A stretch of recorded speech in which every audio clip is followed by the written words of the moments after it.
আসসালামু আলাইকুম রহমতুল্লাহি ওয়া সম্মানিত দর্শক, বাংলাদেশের রাজনীতিতে মরণঘাতী চক্রান্ত শুরু হয়ে গেছে এবং এখন আমরা যে সময় পার করছি, আগামীতে যে রাজনৈতিক সমীকরণ আপনার আমার সামনে আসছে এবং সেই রাজনৈতিক সমীকরণের কারণে যে সংঘাত, মারামারি, কাটাকাটি, হানাহানি এবং পুরো রাষ্ট্র ব্যবস্থা তছনছ করার মতো যে ঘটনার আলামত তৈরি হয়েছে, সেই আলামতের দুটো নমুনা নিয়ে আপনাদের সঙ্গে আলোচনা করতে চাই। এখন রাজনীতির সবচেয়ে বড় সম্ভাবনা কি?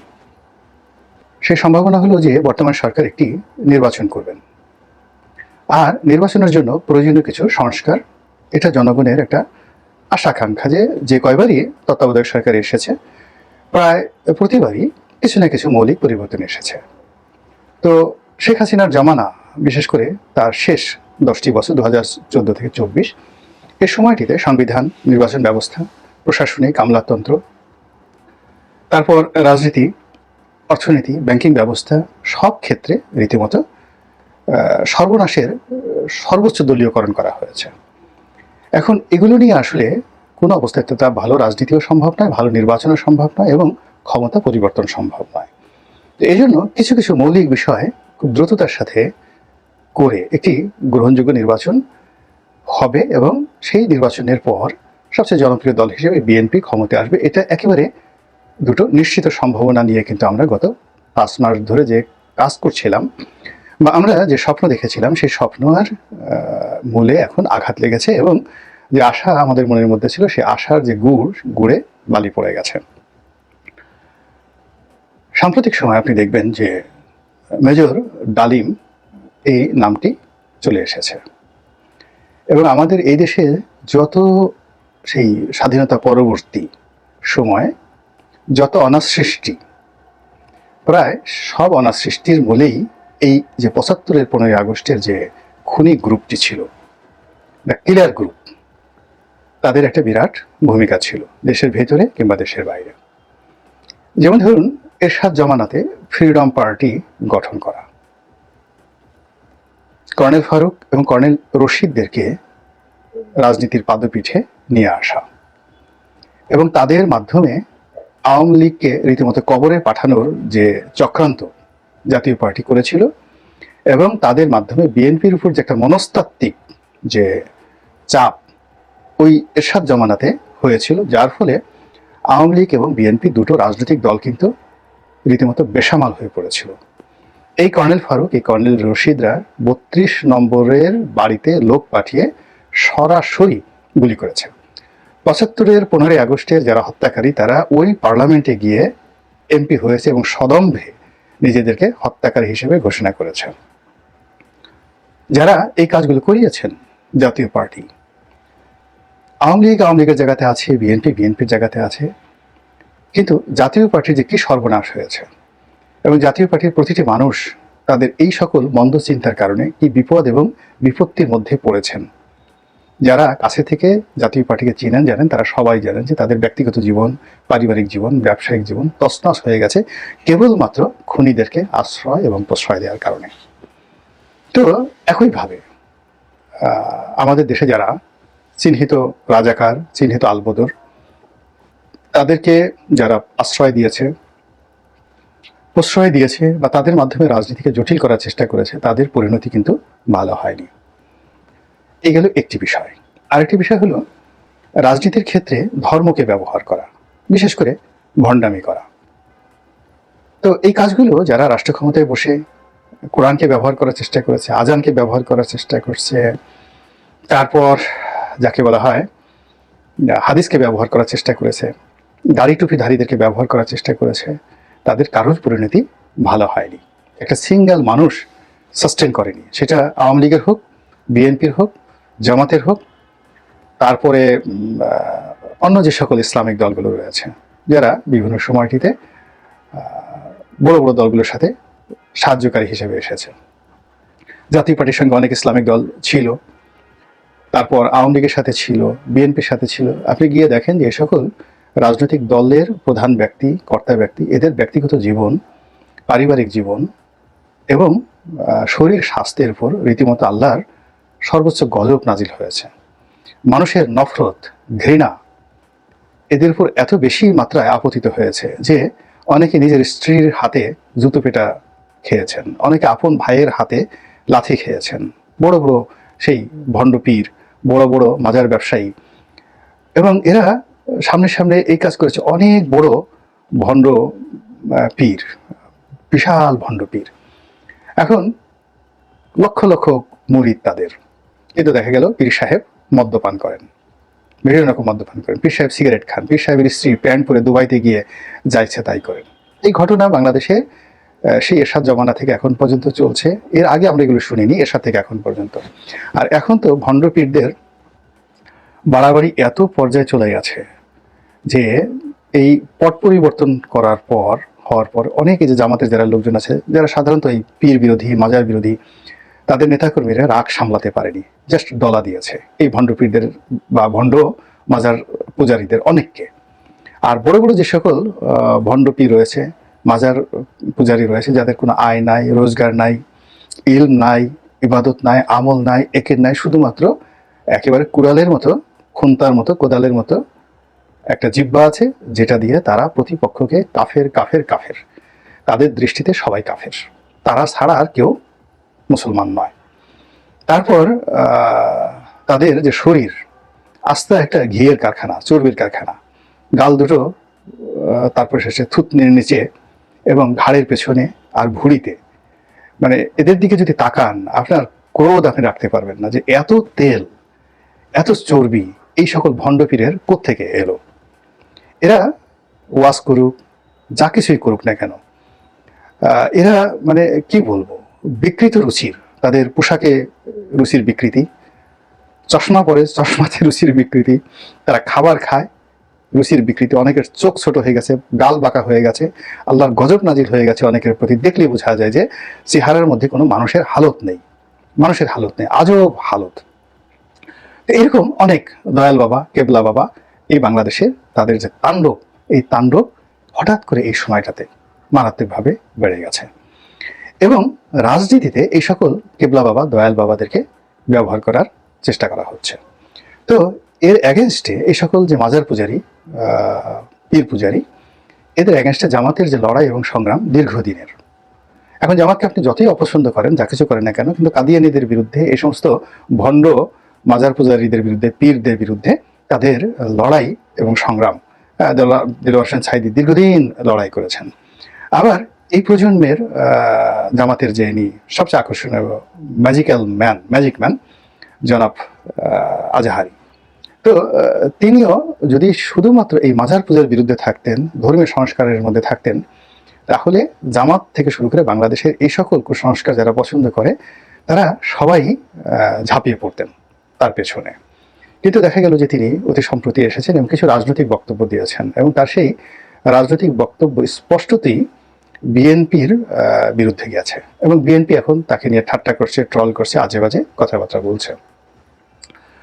এর ফলে কি হলো, জনাব আজাহারিকে নিয়ে যে সম্ভাবনা ইসলামিক অঙ্গনে ছিল, এই ভণ্ডপীরদের বিরুদ্ধে তিনি যেভাবে মত তৈরি করতে পারতেন, যেভাবে জনমত গঠন করতে পারতেন, যেভাবে ইসলামের ব্যাখ্যা দিতে পারতেন, সেই সম্ভাবনাটা নষ্ট হয়ে গেছে। এখন তার প্রতি এই রাজনৈতিক কারণে মানুষের অ্যাটেনশন থাকবে না, অর্থাৎ তার সম্ভাবনাটা নষ্ট হলো। অধিকন্তু তিনি একটা বিরাট রাজনৈতিক শক্তির তিনি শত্রুতে পরিণত হলেন। এবং আমি একটা ভিডিওতে বলেছিলাম যে জনাব দেলোয়ার হোসেন সাঈদী, তার সকল গুণাবলী, আমার রেসপেক্ট সর্বোচ্চ জায়গাতে তিনি আছেন, কিন্তু জামাতের যারা লোকজন আছে তাকে আওয়ামী লীগের বিরুদ্ধে এভাবে ব্যবহার করেছে, বা তিনি আওয়ামী লীগের বিরুদ্ধে ব্যবহৃত হয়েছেন, অথবা তিনি আওয়ামী লীগের বিরোধিতা করেছেন। তার ফলে কি হলো, তার দ্বারা যে সম্ভাবনা ছিল ইসলামের খেদমতে, সেই সম্ভাবনাটা আমরা মানে যাকে বলে নিজের হাতে গলা টিপে শেষ করে ফেলেছে। এবং এখন যেটা বলতে হয় যে আজহারি সাহেব তরুণদের কাছে যেভাবে থাকুন না কেন, কিন্তু আমার বিবেচনায় দেলোয়ার হোসেন সাঈদীর বাংলাদেশের দ্বিতীয় কোনো বিকল্প হবে না, ইন অল রেসপেক্ট, তার বিনয়, তার ভদ্রতা সব মিলিয়ে। তো আজহারি সাহেবের বয়স অল্প, তিনি হয়তো আগামীতে আরও অগ্রগামী হতেন, আরও সুন্দর হতেন, কিন্তু এই মানুষটিকে রাজনীতিতে বিএনপির অ্যাগেনস্টে দাঁড় করানোর কারণে তার যে মূল যে, অথবা তার যে ফান্ডামেন্টাল যে ক্যারেক্টারিস্টিক্স, সেটি এখন বিতর্কিত হয়ে গেছে, এবং তাকে দিয়ে আর না রাজনীতি করানো যাবে, না ধর্মের সেবা করা যাবে বা ধর্মের খেদমত করা যাবে, এরকম হয়ে গেল অবস্থা।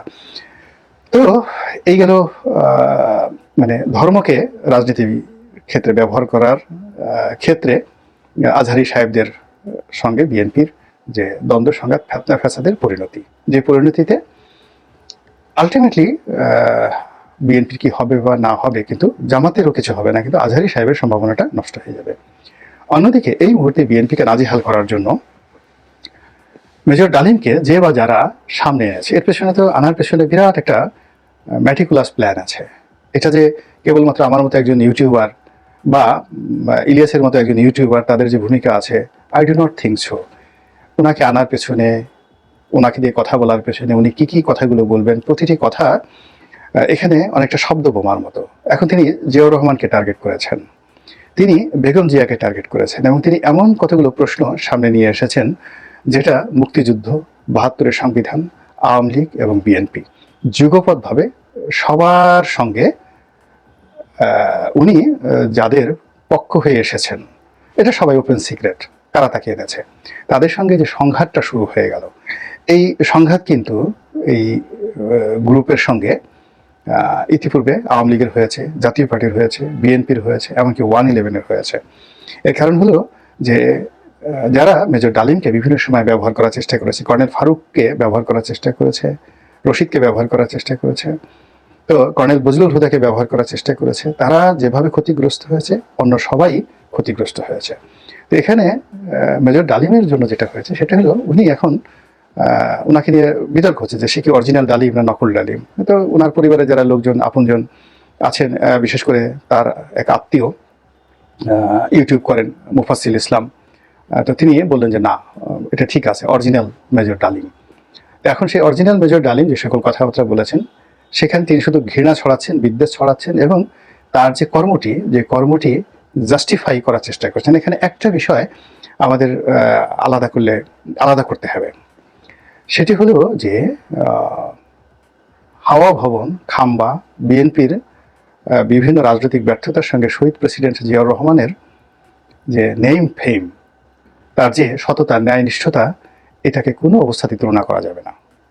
এমনকি রাষ্ট্রপতি জিয়াউর রহমানের যে সফলতা, তার সঙ্গে যদি আপনি কর্নেল তাহেরের ফাঁসি বা তার অন্যান্য যে সিদ্ধান্তগুলো, নেতিবাচক সিদ্ধান্ত, এগুলোকে মিলানোর চেষ্টা করেন, ওটা এত বড়, মানে জিয়াউর রহমানের মুক্তিযুদ্ধের ভূমিকা থেকে শুরু করে রাষ্ট্রনায়ক হিসেবে তার যে সফলতা এত বিশাল, হিমালয়ের মতো, ফলে তার যে কোনো ভুল ত্রুটি আপনি সামনে আনার চেষ্টা করেন। এখন যদি আপনি বলার চেষ্টা করেন যে মেজর ডালিমকে তিনি বাংলাদেশে থাকতে দেননি, বেগম জিয়া তার স্ত্রীকে গৃহবন্দী করে রেখেছেন, এর একটাও কাজে আসবে না, বিএনপি তার জায়গাতে আরও শানিত হবে।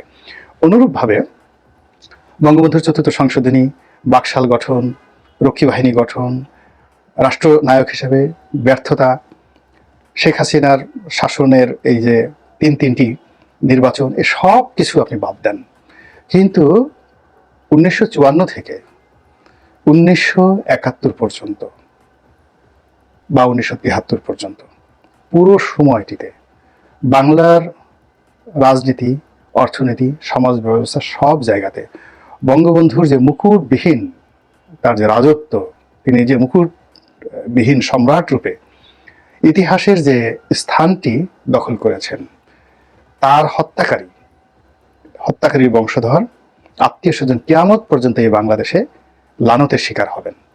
অর্থাৎ এই বাংলাতে কেউ যদি বলে আমি কর্নেল ফারুকের মেয়ে, কর্নেল রশিদের নাতি, মেজর ডালিমের চাচাতো ভাই, খালাতো ভাই, বিশ্বাস করেন এই সমাজে এখনো তারা, এখন তো আওয়ামী লীগ নেই, এখনো তারা সমাজের কোনো একটা লোক তাদেরকে ডেকে বলবে না যে ভাই আপনি আসছেন, একটা ভালো কাজ করছেন, আসেন এক কাপ চা খান। এই লানত, মানে এই হত্যাকারীদেরকে নিয়ে। তো কাজেই যখন একজন মানুষ, সাধারণ একজন মানুষকে হত্যা করে, অ্যাজ ইট ইজ আল্লাহর দরবারে মনে হয় সে সারা দুনিয়াকে হত্যা করেছে। আর সেখানে বঙ্গবন্ধুর মতো একজন মানুষকে যারা হত্যা করেছেন, তো তার পরিবারকে হত্যা করেছেন, তাদেরকে সামনে এগিয়ে আনা, এটা যে কত বড় নির্বুদ্ধিতা, কত বড় যে ভুল সিদ্ধান্ত, এবং কত বড় যে আত্মঘাতী, এটা বোঝার জন্য বা এটার প্রমাণ পাওয়ার জন্য হায়েস্ট 30 days to 60 days আপনাদেরকে আর মাত্র 60 দিন অপেক্ষা করতে হবে। এর মধ্যে আপনারা বুঝতে পারবেন যে এই যে দৃশ্যপটে মেজর ডালিম চলে আসা এবং তাকে সরাসরি এখন এখানে উনি আওয়ামী লীগকে যত গালাগালি করেন, বঙ্গবন্ধুকে যত গালাগালি করেন, শেখ হাসিনাকে গালাগালি করেন, ওগুলো মানুষ কগনিজেন্সি নিচ্ছে না, বিকজ তারা এখন ফিল্ডে নেই। ফিল্ডে আছে বিএনপি, এবং তিনি যে সকল কথা জিয়া রহমান সাহেবের বিরুদ্ধে বলেছেন, বেগম জিয়ার বিরুদ্ধে বলেছেন, তার যে সকল কথা বিএনপির বিরুদ্ধে চলে গেছে, ওটা এখন মানুষ কগনিজেন্সি নিচ্ছে।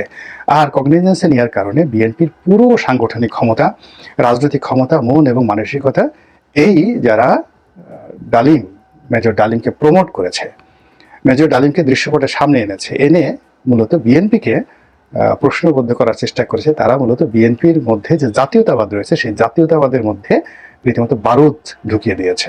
ফলে বিএনপির শক্তিমত্তা বাড়বে, বিএনপির মধ্যে ঐক্য বাড়বে, এবং বিএনপি যে মারমুখী আচরণ করবে আগামী দিনে, সেই মারমুখী